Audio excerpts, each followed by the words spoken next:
before we get started, I want you to close your eyes right now. Close them. Find a happy place. Keep them closed. You're walking. You're walking into a beautiful forest. And it's a tropical forest. And you're like, oh my goodness, I think I'm in the rainforest. And you are. You're in there. And then you hear this noise. And it sounds like... Now it's a chainsaw, and I want you to imagine that tree falling down. Keep your eyes closed. Keep your eyes closed. The tree's falling, and it falls down, and then they start it on fire and they burn it to move the nutrients in the tree back into the soil, and then they're going to turn it into a soybean farm, where they're going to graze some cattle on there in Brazil. I don't know. The forest is gone. Now open them. You feel pretty sad, right?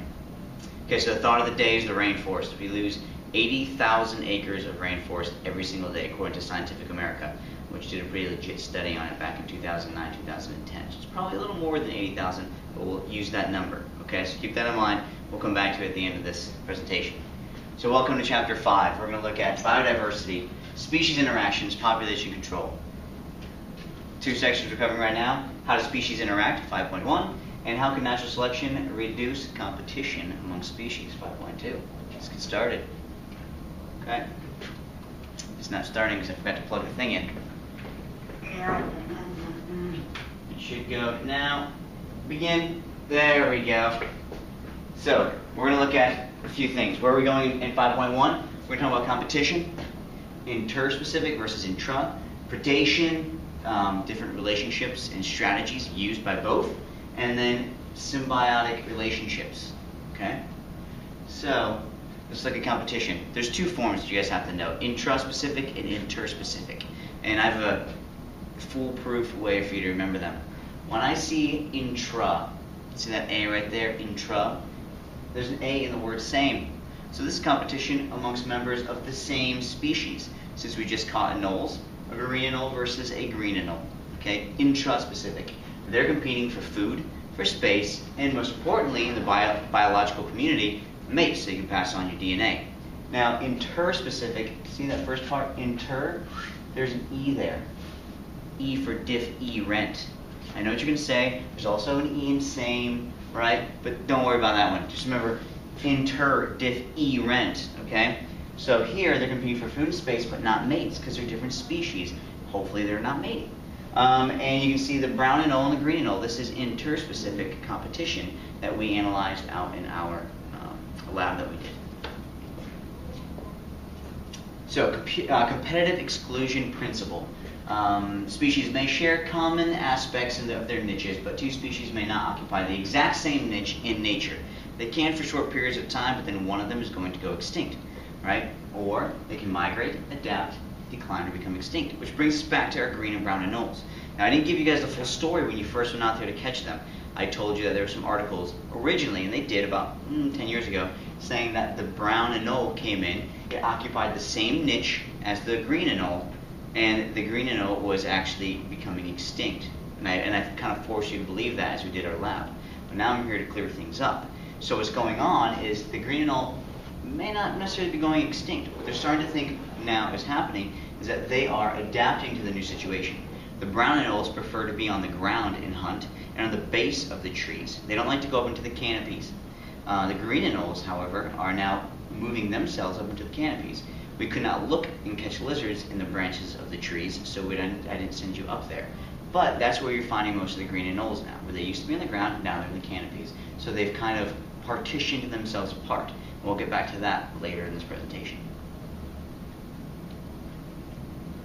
Predation. Members of the same species feed on other organisms. When you eat a cow, you are predating upon that cow. Pretty easy. Huh? So what are some different methods of catching your prey and trying to keep yourself from getting eaten? Predators, walking, swimming, flying, pursuit, and ambush. We can go over some of these. And you'll notice that some of them are actually in both categories. Camouflage, camouflage. Chemical warfare, chemical warfare. Example of chemical warfare from a prey would be like the bombardier beetle that shoots, I can't remember what acid, maybe sulfuric acid out of its rear end, and it tries to get it into the eyes of the predator, right? Predators don't really like that. You wouldn't like it in your face either. Chemical warfare from a predator standpoint would be anything that's venomous and injects its prey with venom to kill it. Snakes, spiders, certain wasps. So let's look at some of these. Ambush, we've got a rockfish there that camouflages itself into the background and then waits for something to come out in front of it and then ambushes it, just jumps out really fast to get it. Same thing, right here, this is kind of like a sit and wait ambush style with the great blue heron. They stand very still, their long skinny legs look like reeds in the water. Then when a fish swims by, they shove their sharp skinny beak through its body, throw it up in the air and ingest it. Now, lions, it's the lionesses that do the hunting because they're not agile enough. So they run and they jump on the back of a prey, kind of swoop around underneath it, and they put their throat over the esophagus of the animal they're trying to kill, and then bite down. And what it does is it pinches off the oxygen to the animal, and it eventually dies. And the cheetah, it can run up to 70 miles an hour, very, very fast, but for short periods of time, because every time it runs, if you notice, the legs are coming back, right? It's not running on all fours. It's pushing off to in front, to in the back, and then compressing. Every time it compresses, it allows it to go really, really fast running this way, but that compression forces all of the oxygen out of their lungs, right? And with them losing all that oxygen every single time, eventually your muscles run out of oxygen and you slow down because you're tired. You become fatigued. Okay, prey strategies. This is a moth, right? It's out at night and it has these spots on its wings that make it look like an owl. This is a hawk moth caterpillar. It keeps its mouth into the leaves while it's eating, and its tail, it bobs up and down, moves it around like it's a snake head, moving around. So things think it's a snake, leave it alone. Poisonous dart frog, right? This is a little bit different because in order for the one to work, this strategy, some of them have to be sacrificed for the greater good of the frog community. This frog cannot inject its venom into its prey. What it relies on is that at some point in time, a bird, perhaps some type of small marsupial or mammal running around tries to eat it, ingests the poison, or ingests it so the poison kills it, and then it gets really sick and dies, and the other ones go, oh wow, maybe we shouldn't eat those frogs. So that's how that strategy works. Camouflage, the octopus inking its prey to get away, and this is, I think, a hognose snake, I'm not sure, but here in Florida we have an indigo snake, and it does the same thing. And what it does is when it feels threatened, it'll go through this elaborate death dance and finally just lie down on its back. All right? And it stays that way and pretends like it's dead. And if you go up to it and pick it up, it'll just stay limp in your hand and not move. And if you take it and fold it and put it back down and put it down on its belly so it's right side up again, and then walk away and wait, it goes, wait a minute, I'm supposed to be playing dead. I should be on my back. Why am I on my stomach? And it will flip back over and play dead. So it's kind of cool. Kind of cool, this biology. All right, mimicry is another example. So we've got monarch butterflies and viceroy butterflies. They look very similar to each other. The monarch is poisonous. As a caterpillar, it eats, what's the name of that plant? Milkweed, that's it. It eats milkweed, and it concentrates the toxin in its system. Then when it becomes a butterfly, it's poisonous. And same thing. Some, as the poisonous dart frog, some of them have to be sacrificed so that all the birds out there know, ooh, stay away from those, don't eat them. The viceroy survives because it looks enough like the monarch, so everything sees it says, oh, I should leave that alone because I know that these guys are venomous, and this is probably that guy. More mimicry, scarlet king snake and the coral snake. You guys may know that saying where it says, red touches yellow will kill a fellow, red touches black is a friend of Jack. We do have these coral snakes here in Florida. I find them quite often in Geneva, actually, probably about 3-4 a year. And their mouths are too small. They can't really get your fingers. You can't get around your arm. What they can get is the webbing between your fingers and your toes. So that's why you don't pick them up. I guess about 6 years ago, my mother-in-law, who was trying to get over her fear of snakes, found a coral snake and did a little rhyme in her head. And instead of saying red touches yellow will kill a fellow, she said red touches yellow is a friend of a fellow. So she picked up the snake and she started carrying it towards the house where my wife and I were standing, and she was showing us, she's proud of herself because she caught the snake. And my wife and I kind of like freaked out and tried to tell her to drop it, but we couldn't get the words out. And finally she figured out that we were freaking out, and she threw the snake, and then realized it was a coral snake, and then started crying, bawling her eyes out. And she doesn't touch snakes to this day anymore. She'll never get over her fear now. All right, so now we're going to get into other symbiotic relationships: parasitism, mutualism, commensalism. We'll begin. Parasitism. Parasitism is what I like to call a plus-minus relationship. Plus, minus. So one organism is benefiting, the other one is not benefiting. All right, it's getting harmed. Ticks suck your blood. Leeches suck the host's blood. You're wondering, why are there trees here?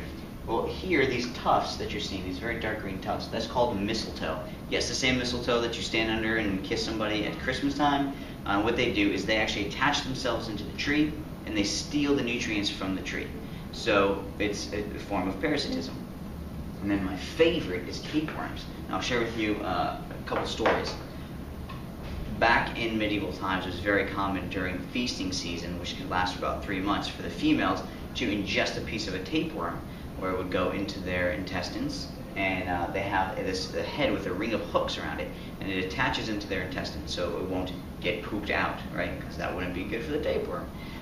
So it stays in there, hangs out, and as you continue to gorge and eat, your stomach breaks down some of the food, and as it passes that pre-digested food into your small intestine, it washes over the tapeworm, where they absorb the nutrients out. Right? So you can eat and eat and eat, and you don't gain any weight. Now, when the feasting season is over and it's time to get rid of this tapeworm, what ends up happening is the people would starve themselves. So you go 3 days without food, and you're hungry, and the tapeworm is even hungrier.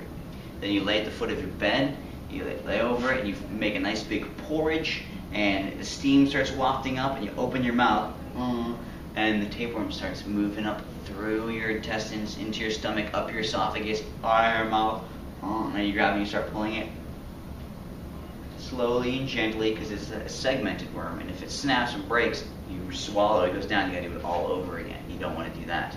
And over in Europe, unfortunately, this practice has made a resurgence, and people are using it again now as a diet pill in parts of Europe. And then they go in when they're done, and they tell the doctor, something's wrong with me, I keep losing all this weight, I don't know why it's happening. And they say, oh, you have a tapeworm, and they give you drugs and it kills it. But don't try it, it's no good. This is a cool one, mutualism. This is a plus-plus relationship. So in a plus-plus relationship, both are benefiting from this interaction. So we've got ants here, and they are not drinking out of the butt of an aphid. There's a special pore on their back, and when the aphids bite into a leaf, there's so much fluid in the vascular tissue of the plant that it forces it through the aphid, and it comes out this little pore in the backside. And the nectar is usually pretty sweet, the fluid coming out of the leaf, and the ants drink it, and in return what they do is they protect the aphids. So if other insects come and land on the leaf and try to eat the aphids, the ants go to their defense. Another example would be bees pollinating fruits and vegetables and flowers. They get nectar from the flower, and then in return the flower gets to reproduce because its pollen is spread by the bee. So both are benefiting. Commensalism. Okay, so this is a plus and a relationship, meaning one organism benefits and the other organism is neither harmed nor is it benefited. So sharks and remoras, the remoras are just hanging out with the shark, because when the shark eats, it's usually pretty sloppy, and little bits and pieces start flying out of its mouth as it's shaking its head around, and the remoras swim over, eat it, and then swim back and stay next to the shark. Now, they don't clean the shark, they don't help feed the shark, they don't do anything for it, so the shark doesn't get a benefit, only the remora, so plus and A. This brings us to 5.2. How can we reduce competition amongst species? They can feed at different times, places, and ways. So for example, let's look at these warblers. Warblers are insect eaters, and they like to eat insects out of trees. So you'll notice that each one of these warblers, this one eats in this part of the tree, this yellow area. This bird eats right here in the middle, tops, bottoms, and you can see they spread themselves out so that way they are not overtly competing with each other. kind of like the green and brown anole I talked about at the beginning. The green anole is now hunting at the tops of the trees, and the brown anole is now hunting at the base and on the ground. So they've partitioned themselves apart to reduce competition. That way they can all thrive and survive in a habitat without one going extinct. So again, you begin, you have some overlap, and then via natural selection, eventually maybe you partition yourselves apart and you reduce that competition, so that way everyone is happy. Alright, that's the end, but now let's look at our thing here. This was a 15-minute lecture. No, I apologize. So, 80,000 acres of trees are being destroyed every single year in the rainforest. So 80,000 trees, that equates to 56 trees a minute. So it's 15 minutes times 15. I'm not very good at math, so I'm going to quickly do that because I don't want to do it in my head. That is 56 times 15 minutes. During this lecture, 840 acres of rainforest were destroyed. That makes you feel good.